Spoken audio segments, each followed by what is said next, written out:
নির্বাচন কমিশনের নির্দেশে পশ্চিমবঙ্গ বিধানসভা নির্বাচন 2026-এর প্রস্তুতিতে বড় পুলিশ রদবদল। বীরভূমের বর্তমান এসপি অমনদীপকে সরিয়ে সূর্যপ্রতাপ যাদবকে নতুন বীরভূম এসপি পদে নিয়োগ করা হয়েছে। অন্যান্য জেলায়ও একাধিক এসপি ট্রান্সফার হয়েছে। নির্বাচন ঘোষণা হওয়ার পর নির্বাচনী আচরণবিধি চালু হয়ে যায়, কিন্তু নির্বাচনী আচরণবিধি চালু হওয়ারও 6 মাস আগে থেকে নির্বাচন কমিশন প্রতিটি জেলার এসপি, ডিএম ও অন্যান্য অফিসারদের উপর নজরদারি চালায়।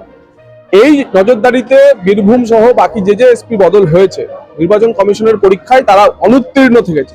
তারা যেহেতু অনুত্তীর্ণ থেকেছে, তাই তাদের বদল হয়েছে। যারা নতুন আসছেন তারাও যদি নীল সাদা রঙের চশমা পরে পুরো প্রশাসন পরিচালনার চেষ্টা করেন, আইন শৃঙ্খলা রক্ষার চেষ্টা করেন, তাদের বিরুদ্ধেও আমরা অভিযোগ জানাবো এবং তাদেরকেও আমরা পরিবর্তন করব, ইলেকশন কমিশনে কমপ্লেন করব। সেটা দায়িত্ব নির্বাচন কমিশনের। হিংসা মুক্ত ভোট, ভয় মুক্ত পরিবেশে ভোট করার দায়িত্ব নির্বাচন কমিশনের। সেই নির্বাচন কমিশনের কাছে আমরা অনুরোধ করবো যে নির্বাচন কমিশন এই কাজ যদি করতে না পারে তাহলে গণতন্ত্রের পক্ষে লজ্জা, আর নির্বাচন কমিশন এটা করার জন্য যা যা করা তাদের তা করা উচিত। দেখুন, শুধু এসপি বদল নয়, নির্বাচন কমিশন তো একটা পুরো মিশন নিয়ে নেমেছে। একদম এসআইআর থেকে শুরু করে একদম মিশনের মধ্যেই এগুলো পড়ছে।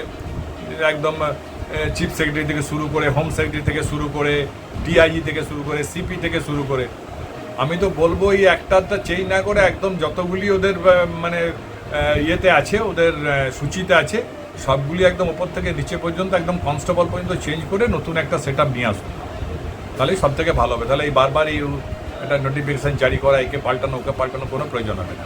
কিন্তু ওরা যতই করুক, কারণ ওরা বুঝে গেছে এই সমস্ত না করলে যে ওরা যে কত দুর্বল, এটা থেকেই তার প্রমাণ হচ্ছে যে নানাভাবে নানা রকমভাবে ওরা চেষ্টা করে চলেছে যাতে কোনোভাবে ওদের জমিটাকে শক্ত করা যায়। বীরভূম থেকে প্রসেনজিৎ সরকারের রিপোর্ট, বিগ নিউজ বাংলা।